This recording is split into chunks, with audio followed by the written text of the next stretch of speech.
Tema: la conformación de los bloques. Como consecuencia de la guerra contra el fascismo, tanto los países capitalistas como los comunistas rechazaron el libre mercado y aceptaron la planificación de la economía por el Estado. Sin embargo, mientras los países capitalistas difundieron su intención de recuperar los principios de la democracia, los derechos humanos y la libertad individual, el proyecto comunista cultivó la idea de que la igualdad social se lograría en estados civilizados y autoritarios.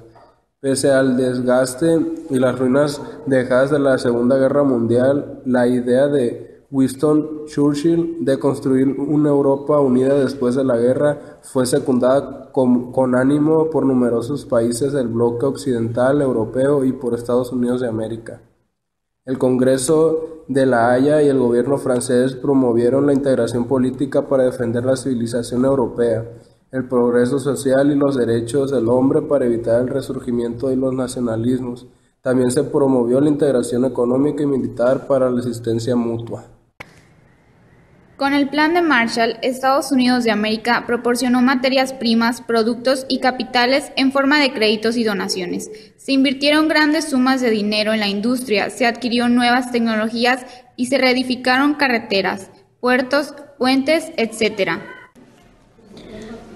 La reconstrucción de la infraestructura y las fuentes de producción europeas se acompañó de políticas de protección de los salarios, seguridad en los servicios educativos y sociales, promoviendo la vivienda. Asimismo, se procuró combatir el desempleo, defender las monedas y evitar altos índices de inflación. En general, la defensa y la promoción de las empresas privadas se combinaron con la participación de los estados en una distribución más equilibrada de la riqueza. La conformación del bloque comunista. Terminada la Segunda Guerra Mundial, la URSS se perfiló como una potencia mundial. Para ese momento, se encontraba libre de las presiones japonesas en el este y de las alemanas en el oeste, y favorecía por los éxitos comunistas en China y la expansión de movimientos revolucionarios en los países no desarrollados. La Unión Soviética ocupó el mayor territorio mundial y se convirtió en una superpotencia. Se negó a participar en el Plan Marshall e impidió que los países del bloque oriental bajo su hegemonía lo hicieran.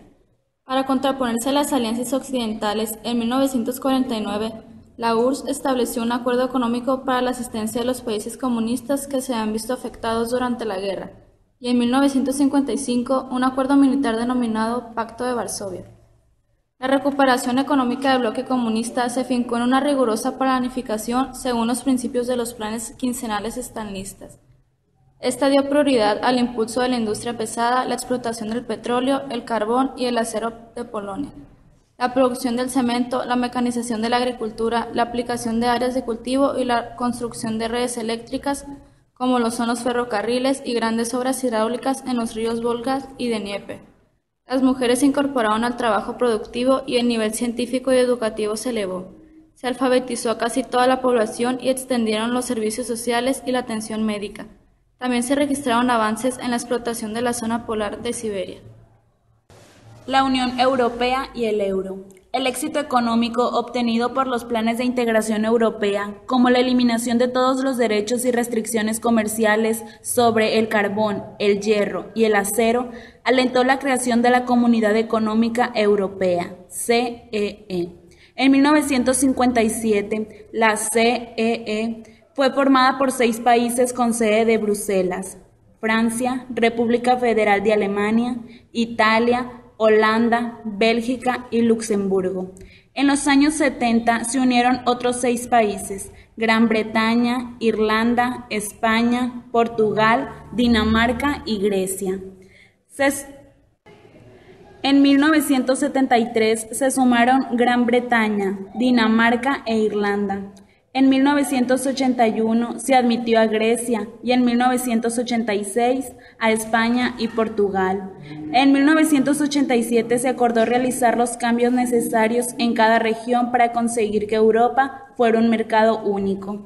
Estos cambios pretendieron alcanzar una cierta nivelación entre las zonas más atrasadas y con más desarrollo mediante la ayuda económica en las primeras.